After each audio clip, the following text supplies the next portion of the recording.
The Blue Jays get back to 500 as Addison Barger has been leading the way. Hey, everyone. Welcome into another edition of Long Ball. Rob Wong, joined alongside by Toronto Sun Blue Jays writer Rob Longley. And Rob, what a difference a few days makes here for the Blue Jays as they are now 20-20 on the season after a 4-game win streak, 3 of those coming on the road in a sweep over the Seattle Mariners. We'll get to the state of the American League in just a moment, but we've got to start with Addison Barger, who has really been stealing a lot of the headlines for the Blue Jays of late. Coming back from AAA a few weeks ago, it was a bit of a slow start here, but seemingly heading out west, the Pacific Northwest, where he grew up, seemed to be some home cooking that has really gotten his bat going here, and it seems like he has become a staple here in the Blue Jays lineup for John Schneider.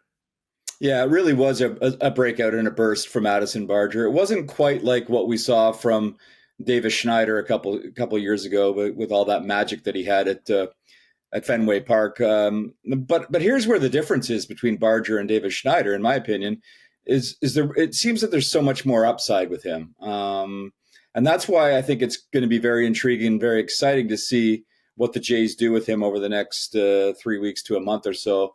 And my suspicion is, anyway, that they're going to give him all kinds of playing time. And that's not just because of the hot series that he had in Seattle with the 3 doubles in one night and then the home run again on Sunday. I think it's because the organization sees some legitimate upside in him. And he's the type of player that needs a bit of run to really show that and to get some confidence and to get some continuity into his game. So I think it's going to be very intriguing to see how he handles when he gets in a bit of a lull, because that's going to come, and to see how he handles being an everyday player should he get that opportunity. Because let's face it, going into the season, one of the big question marks was, where was that other bat going to come from? Anthony Santander was brought in to provide one of them, and of course he hasn't done that yet. But really, if the Jays were going to get some more offense, it was going to have to come internally. And what he's shown, brief sample size, but what he's shown on that road trip was pretty impressive. And it all starts with power, right? This kid hits the ball like really, really hard. He's got a great arm, so you can play him at the hot corner and third base. We've seen him make some great plays over there. We saw him make some great plays in right field as well. It's all strength and power. He's very athletic.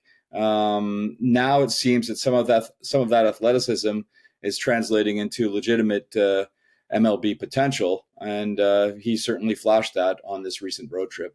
Yeah, it's interesting. You think back to the beginning of the season, Robin, he was sort of the odd man out. The Blue Jays decided to go. Really, right? Yeah, with some other options, and they just didn't work out, whether it was Alan Rodin or, Davis Schneider. Yeah. And here it is, Addison Barger now in May, seemingly, taking that role and running with it here for the Blue Jays. So as I mentioned, a big part of this recent 4-game win streak has been Barger. It felt like maybe after those back-to-back crushing losses in LA against the Angels, Rob, that the season might slip away for the Blue Jays here and going into Seattle against a really hot Mariners team. But that was not the case as they rattled off the sweep there. And, they're in a situation now where they're just half a game back of the third wild card in the American League, 3.5 games back of first place in the AL East. And all that to say, it doesn't seem, as of right now anyways, that there's a dominant team in the AL. So the Blue Jays might be in this playoff hunt for quite a while.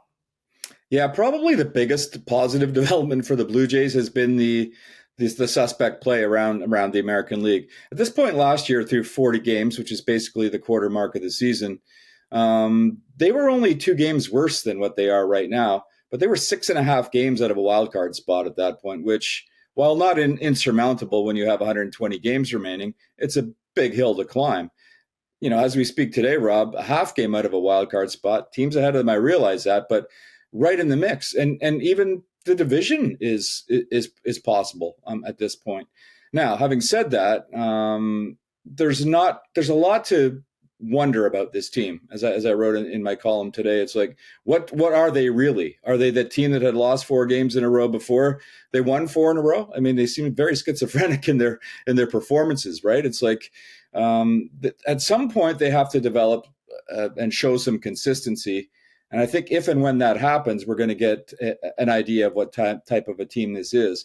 Having said all of that, should Vlad Guerrero Jr. get hot, and should Anthony Santander get hot, and should George Springer continue to contribute? I mean, this team is a team that's capable on getting on a sustained run. And I'm not just talking about a 4-game win streak like they're on right now, but a stretch where they go 15-5 or something like that.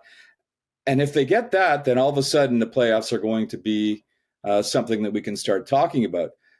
But again, we've seen so much inconsistency from this team. If it goes the other way, then where are we going to be? In my opinion, this next 40-game stretch is critical for determining just what type of a team they are, and further to that, whether they become sellers or buyers at the trade deadline.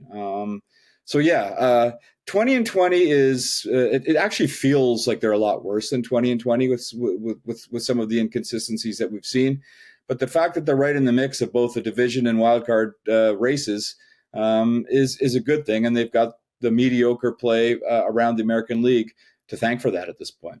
Yeah, well, the highs have been very high and the lows have been very low so far through these first 40 games. But a really big stretch coming up here, starting on Tuesday night with the Tampa Bay Rays at Rogers Center, followed by the Red Hot Detroit Tigers. You've got the Padres coming in as well, so some tough opponents here for the Blue Jays over the next couple of weeks. As always, leave your thoughts in the comment section below. For Rob Longley, I'm Rob Wong. Thanks for watching, and we'll talk to you next time.